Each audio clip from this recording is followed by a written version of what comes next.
Good afternoon. My name is Michael Louvier. I'm honored to present our last inductee, Dwight Winstead. Dwight and I's paths have crossed over the last 41 years. He started his career at Ochsner, where I am right now. We've crossed over at Owen Healthcare, a little bit of Cardinal. He's one of the few people that does cross the whole industry. He worked at a provider, Ochsner, worked at a GPO, VHA, manufacturer, Cardinal, and a consulting firm, Owen Healthcare. Dwight was one of those guys who literally transformed anything he worked on. A true leader, didn't just take and accept status quo. Again and again, he was given responsibilities and he improved many of the things he worked with. He warned me not to tell all of his stories, so I have to be a little careful. But one of the first things he did was, with another person, co-authored a VHA supply company, which was, I think, one of the first virtual companies that helped VHA move forward. As part of that entity, they created something that has lasted today and is as strong today as it was back there. And that's one of the true measurements, starting something 30 years ago that still exists today, and that's VHA Plus. Got to tell you, I was with MedAssets, just moved back to VHA, Vizient now, and the VHA Plus program just on pharmacy saved us over $1 million. So Dwight, what you started back there is still really nice and strong today. One of the other things he tried to do is become more transparent and looked at a cost-plus model. Back in those days, prices incorporated everything. One of the things Dwight wanted to do was separate out the actual cost of the product and the distribution fee. And he might tell you a few little stories around that. But today, when you look at his accomplishments, everywhere he went in all of those companies, he literally took companies like Owen Healthcare, and again, we crossed paths. I worked for Owen Healthcare for about 9 years in its growth days, growing leaps and bounds, and got a little stale, and by the time he took it over, he knew he had to change the model. Change the model again to today, the same basic things that he changed to, not necessarily completely outsourcing, but bringing value to hospitals. So with that, don't want to tell any more stories, bring up Dwight Winstead.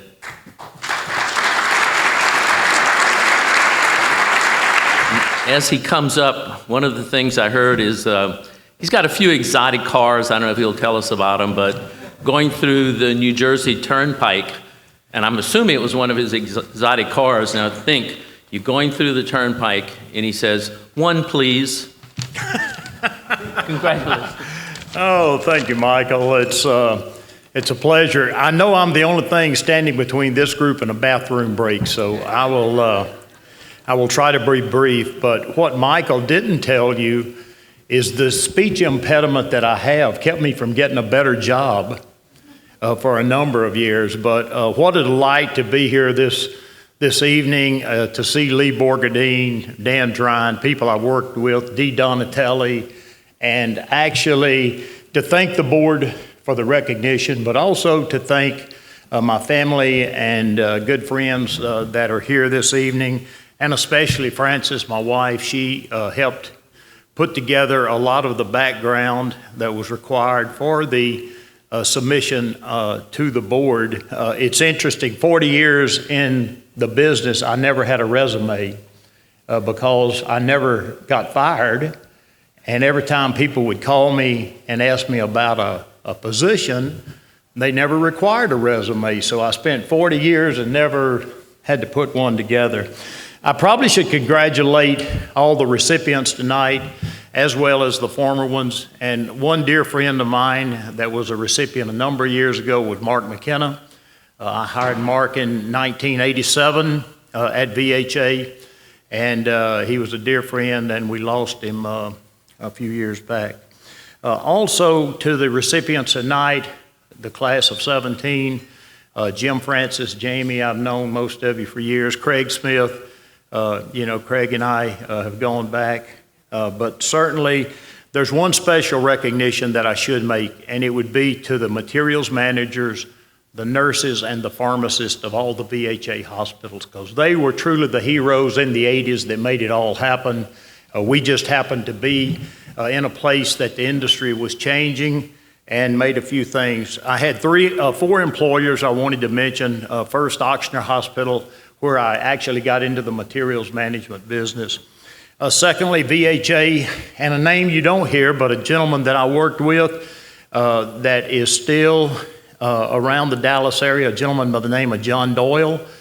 John Doyle was in the industry, hired me to be part of VHA, and is still one of the most creative minds that I had ever had the chance to work with during the day. Thirdly, Cardinal Health. A gentleman by the name of Bob Walter. Many of you know Bob Walter gave me a chance at Cardinal Health, and it's the first time in the industry. I'd been used to dealing in percentage points, but when you got to distribution, you had to learn what a basis points was. And that was a new model, because they were dealing in 2 and 3 and 5 basis points on drug pharmaceuticals and distribution, and that was a difference. And then CareFusion. We were fortunate enough to spin off the CareFusion organization, whose predominant products were Pyxis and Alaris products. As part of Cardinal Health, we created CareFusion, and it was acquired about 1.5 years ago by Becton Dickinson, who has now acquired CR Bard. So I think we're all going to be working with one industry player in the future called Becton Dickinson, the way they keep on the M&A role. But what did we do? I think it was talked about tonight at the DOD. It seems to me you have to have a precipitating event to create change. And what created change in the distribution and acquisition business, at least from a VHA standpoint, many of you won't remember this, but in the mid to late 80s, there was a rumor, and actually it did not occur, but HCA was going to merge with American Hospital Supply. And VHA's sole distributor at that time was American Hospital Supply. And I remember Don Arnwine at a dinner saying, to have HCA and American Hospital Supply merge and us buy product from them, VHA that being, is somewhat like Canada and Mexico getting together and selling tacos to the United States. Well, we decided, since it would not work, we would create our own virtual distribution company. It's been talked about. We basically created VHA Supply Company. You don't read much about it. It's kind of gotten lost in the history. But we decided to subcontract with about 5 regional players at the time that basically would distribute products on our behalf. They would pay, the hospitals would pay the vendors. We would keep a piece of the fee as the virtual distributor, and the distributors would keep the remainder. Now, interestingly enough, that model not only reduced gross margins from about 25% on the distributor side, but it also created a consolidation in the industry of the med-surg business, to which I'm happy to say that Owens & Minor was one of the greatest recipients, because the first original 5 distributors as part of that was Stewart, Owens & Minor, Eastern Hospital Supply, Elliott Brodsky and that team, Bobby Lasner at Stewart's, Foxmeyer. Most of you don't even remember that Foxmeyer was in the med-surg business at one time. And then finally, Burroughs and Company. And I'm here to tell you, I may be one of the few people that ever met George Burroughs. George was not a real prominent person in the industry, and I got to know George very well. Anyway, we also did committed agreements. We converted the VHA hospitals to IV solutions, needles and syringes, bandages and dressings, and we created the private label that Mike just mentioned. We had much skepticism as to whether the models were going to work or not, but Bill McKnight wrote one great editorial for those of you that knew Bill. Bill, after we created the supply business, wrote an editorial that he referred to as the Bold Initiative. And it talked about VHA having having the audacity, if you would, to try to get into the distribution business through a virtual model. And Bill said, it's a bold initiative.